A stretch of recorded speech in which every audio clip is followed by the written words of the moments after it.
Halo, perkenalkan, nama saya Gede Bobi Suza Permana. Pada kesempatan kali ini, saya akan menjelaskan tentang permainan yang saya dan partner saya kembangkan. Nah, nama permainannya itu adalah Rebuild.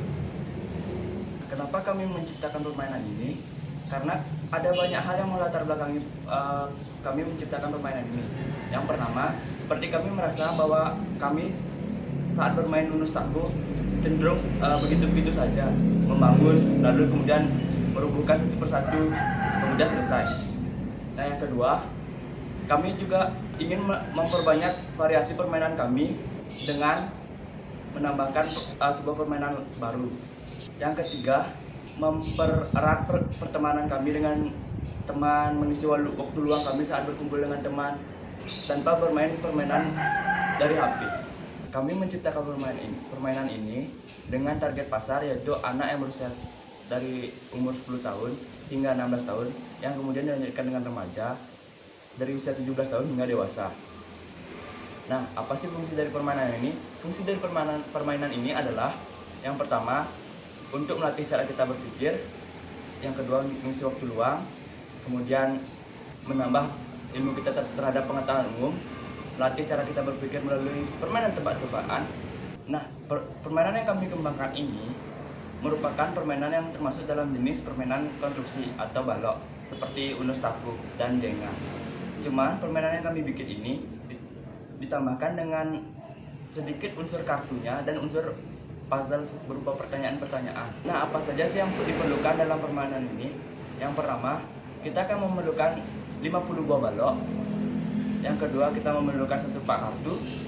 Dan hanya itu saja yang kita perlukan untuk memainkan permainan ini. Nah, model permainannya seperti apa sih? Nah, pertama model baloknya adalah seperti ini.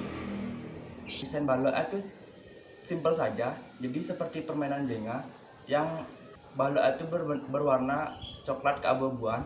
Kami mendesain warna balok permainan kami itu warna coklat supaya lebih terlihat seperti sebuah bangunan. Nah, desain kartu yang kami buat itu sederhana saja, dominan berwarna kuning dan hitam. Yang kemudian di dalam kartu tersebut ada unsur seperti pertanyaan, jumlah poin yang didapat dan jumlah poin yang berkurang. Jadi jumlah pertanyaannya itu simpel saja. Pertanyaan itu seperti gunung tertinggi di dunia, danau terluas di dunia, bangunan tertinggi di dunia, dan lain sebagainya.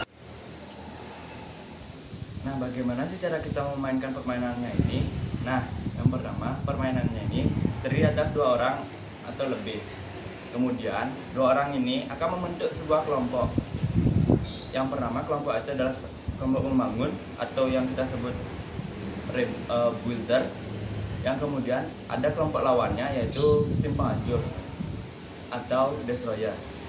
Nah, kemudian giliran awal dari permainannya ini akan ditentukan oleh kesepakatan masing-masing. Boleh dengan cara koin, melempar koin, boleh dengan cara sweet atau metode lainnya. Nah, kemudian tim yang pertama memulai ronde akan memberikan sebuah pertanyaan yang terdapat pada kartu yang akan di shuffle secara acak, lalu dipilih, lalu pertanyaan yang terdapat pada kartu tersebut akan diberikan kepada lawannya.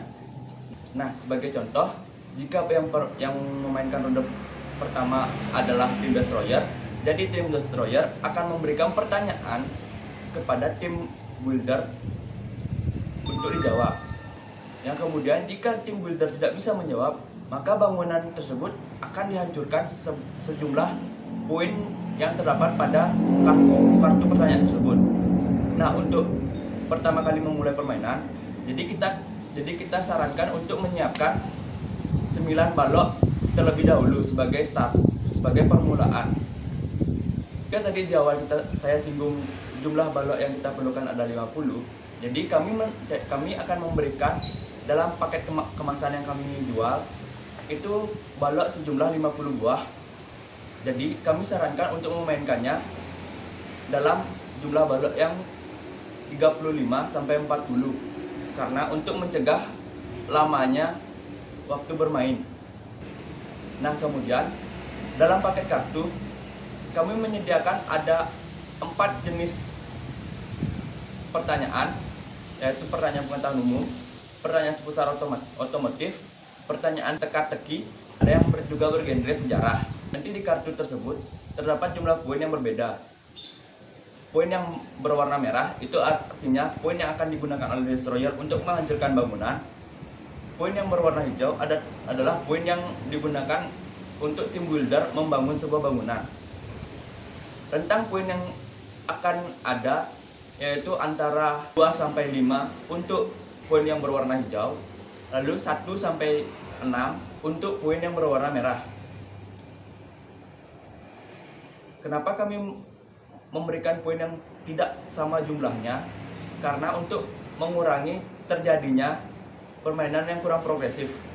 Jadi bisa saja kedua tim mendapatkan pertanyaan dengan jumlah poin yang sama, dan setiap ronde kedua tim itu saling bisa menjawab. Jadi tidak akan mengurangi jumlah bangunan, tidak akan menambah jumlah bangunan.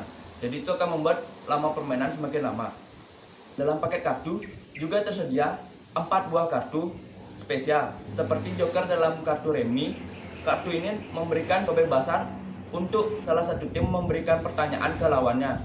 Semisal dia ingin bertanya tentang truth order, tentang siapa pacar lawannya, tentang apapun itu, dengan catatan tidak melewati batas privasi orang lain. Nah, yang kemudian, jika permainan sudah terbangun banyak balok yang ada, balok yang digunakan semisal 35, jadi misalnya tim builder berhasil membangun 35 buah balok, atau tim destroyer berhasil menghancurkan semua balok hingga tak tersisa, jadi permainan akan selesai. Nah, menghancurkan balok itu hanya boleh mengambil balok dari atas bangunan dan tidak boleh dilakukan dari bawah. Karena jika kita melakukannya dari bawah, maka kemungkinan akan menyambung kerobohan pada balok-balok di atasnya. Untuk harga dari permainannya ini, dari survei yang saya lakukan tentang berapa banyak harga yang diperlukan untuk membeli Uno Staku, itu saya mendapatkan rata-rata 16 sampai 17 ribu. Lalu untuk membeli kartu remi, saya pernah membeli kartu remi dengan harga 15.000. Jadi saya menetapkan harga di 40.000 hingga 50.000. Nah, sekian dari kelompok kami. Jadi apabila terdapat kesalahan tutur kata, kami mohon maaf yang sebesar-besarnya. Dan terima kasih.